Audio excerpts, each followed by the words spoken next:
Tiffany and I have known each other most of her life, and we are in love with each other, and she's a great singer. Fixation, Tiffany Darwish, actually I have her last name here, has been followed by one stalker for 11 years. As a 16-year-old, she was forced to get a restraining order against Jeff Dean Turner. They have my whole name in there. Then a 35-year-old, I was 35 then when that happened, fan who began pursuing her after kissing and hugging her at a concert. Didn't happen quite like that. My destiny is I'm supposed to be with Tiffany. I'm not kidding you. I'm not making any of this up. I mean, if I am, put shackles on me. In a world where celebrity worship is often celebrated as harmless enthusiasm, I Think We're Alone Now stands out as a haunting documentary of the extreme edges of fandom. Directed by Sean Donnelly, the 2008 film follows two people whose lives are consumed by an unshakable obsession with 1980s pop star Tiffany.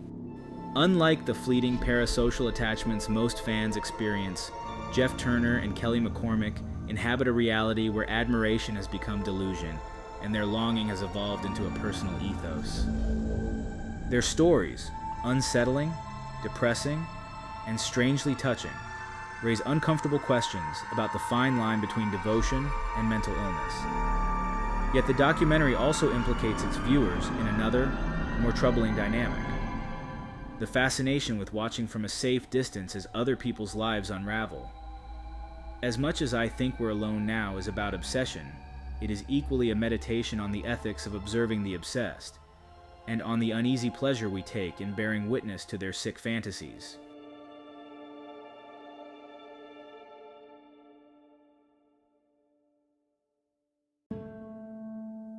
Jeffrey Dean Turner, a man on the autism spectrum, believes he shares a psychic connection with Tiffany. Kelly McCormick, an intersex woman, is convinced Tiffany and her are destined soulmates. Their stories unfold not on concert stages or fan conventions, but in the quiet corners of ordinary life. Living rooms cluttered with memorabilia, full delusional stories that never happened, and handwritten letters no one will ever answer. The film is often described as a portrait of superfans, but this label feels inadequate. What Donnelly captures is something closer to a clinical case study of parasocial relationships taken to an extreme. The term parasocial relationship was first coined by sociologists Donald Horton and R. Richard Wohl in 1956 to describe the one-sided attachments audiences form with media figures. For most people, this dynamic is relatively benign, a comforting illusion of intimacy with someone who will never know them. But in I Think We're Alone Now, that illusion has become the foundation of Jeff and Kelly's identities. Jeff's belief in his special bond with Tiffany is unshakable. Despite a restraining order, he insists she sends him secret messages through her songs and their fleeting interactions. His apartment is filled with carefully preserved clippings, photographs, and letters, an archive of devotion that seems to prove, at least to him, that their relationship is real. Underneath this fixation lies a deeper history of isolation. Jeff describes being relentlessly bullied as a child, experiences that left him longing for acceptance and understanding. In Tiffany, he seems to have found both a safe fantasy and a source of identity too important to surrender. Kelly's conviction is no less intense. She describes visions of Tiffany and recounts romantic scenarios with absolute certainty. After surviving a coma resulting from a horrible bicycle accident, she says the first song she heard when she regained consciousness was I Think We're Alone Now, an experience she interprets as a sign that their lives are destined to intertwine. Jeff and Kelly's experiences resemble what psychologists call erotomania, a delusional disorder where a person believes another, usually of higher status, is in love with them. These are not simply fans who have lost perspective. They are individuals whose mental health struggles have fused with the cultural narratives of celebrity love and personal destiny. The documentary never diagnoses its subjects, nor does it offer much context about their psychiatric history. This omission is part of what makes the film so uncomfortable to watch. Are we seeing them as fully human, complicated, wounded, deserving of compassion? Or are we invited to gawk at their delusions? This tension between sympathy and spectacle is where the film becomes more than a curiosity. It becomes a reflection of the audience itself. Documentary filmmaking has always existed on a spectrum between observation and exploitation. The line separating empathy from voyeurism is thin, and I Think We're Alone Now walks it precariously. Donnelly's camera lingers on Jeff and Kelly's most vulnerable confessions without overt commentary. At times, the film seems to respect their sincerity, allowing them to narrate their own stories without interruption. But at other moments, it feels as though the editing is constructing a narrative of tragic absurdity for us to consume. The music cues, the close-ups of cluttered rooms, and the juxtaposition of their earnest declarations with footage of Tiffany's public performances all create a subtle invitation to marvel at the contrast between their fantasy and reality. This raises an unsettling question.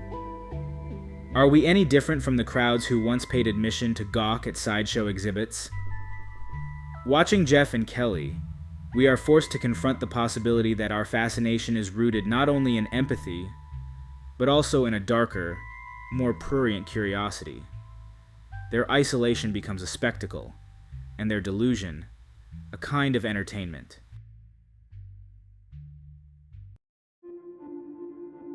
Yet it would be dishonest to claim that the film offers no humanity. Jeff and Kelly are portrayed with moments of real tenderness and vulnerability.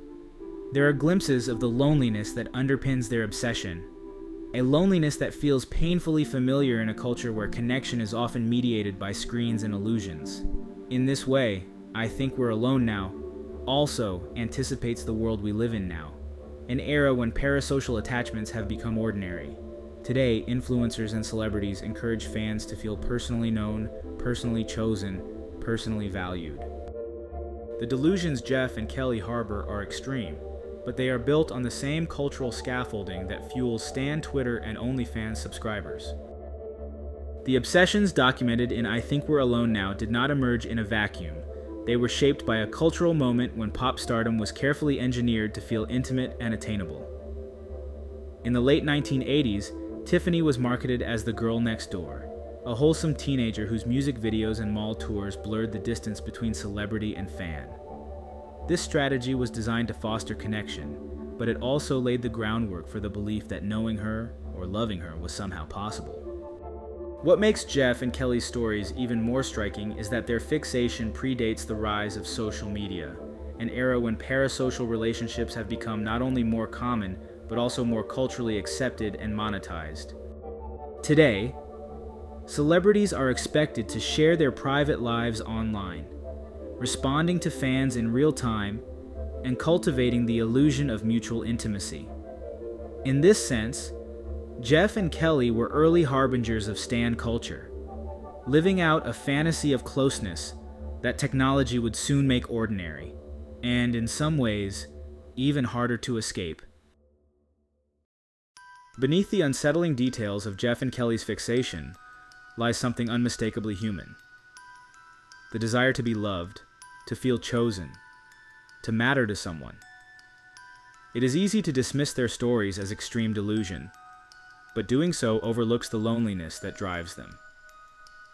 Jeff and Kelly aren't simply eccentric or disturbed. They are people who have spent years on the fringes, carrying the wounds of bullying, rejection, and isolation. Jeff's last relationship with a woman ended in 1985, just a couple of years before Tiffany became a huge pop star. For Kelly, who grew up intersex and has spent much of her life feeling isolated and misunderstood, this connection offers a kind of salvation, a belief that she is seen and chosen in a world that often treated her as an outsider. Their obsessions are, in a sense, survival strategies, giving their lives structure and purpose. This need is not so different from more socially acceptable forms of longing: celebrity crushes, daydreams of a perfect relationship, or the small thrill of believing a favorite singer is speaking just to us. The line between harmless fantasy and harmful delusion is thinner than we like to admit. If anything, Jeff and Kelly's devotion magnifies something universal: the ache to be seen and acknowledged in a world that so often overlooks the vulnerable.